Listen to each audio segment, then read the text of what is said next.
Hello, कोण बोलतोय? पवार साहेब बोलतो ना, माजी मुख्यमंत्री पृथ्वीराज पवार चव्हाण साहेब. हो, कोण बोलतोय? साहेब नमस्कार, रमेश पाटील बोलतो साहेब, मी एक सामाजिक कार्यकर्ता.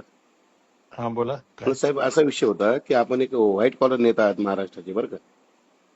हॅलो, हा, आणि काय? आपण खूप आवडते. आपण विषय काय झाला माहिती का आता, की हे यांचं नाव काय ते, विजय वडेट्टीवार आपल्या पक्षात आहे ना.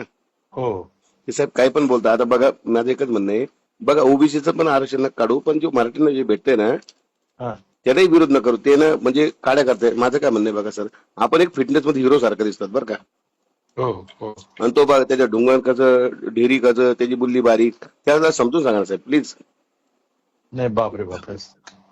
नालायक माणूस आहे. असं बोलतोय?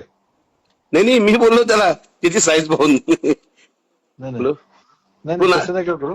नाही, बघतो, ठीक आहे त्याला. नाही साहेब, अं, ऐका ना, आपण खरंच निर्मळ आहे. बघा मला माहिती, बघा साहेब, आपण कोणतेही वादग्रस्त नाही नाही नाही, आतापर्यंत. बरोबर आहे, पण मी बोलतो त्याला की तुम्ही असं वाद नका करू म्हणून. नाही त्याला वाद न करू म्हणा, नाही तर ती बारीक बुल्ली तेवढी लोक कापून टाकतील म्हणा मराठ्याचे, बस एवढंच सांगा साहेब नाही त्यांना. नाही नाही, मी सॉरी, मी अश्लील बोलतोय, पण आता लोक ऐकतच नाही साहेब चांगलं बोलणार, मी तर काय करणार. नाही नाही नाही, असं नका बोलू. ठीक आहे, बघू, मी मला लक्षात आलं बोलतो. ठीक आहे, आवले तर मला लोक डुंगरावर लात मारतील, डेअरी कमी होईल, डेअरीवर लात मिळेल, डुंगण कमी होईल, बस तेवढं सांगतो साहेब त्यांना प्लीज. ठीक आहे, ठेव. Okay okay sir, okay sir.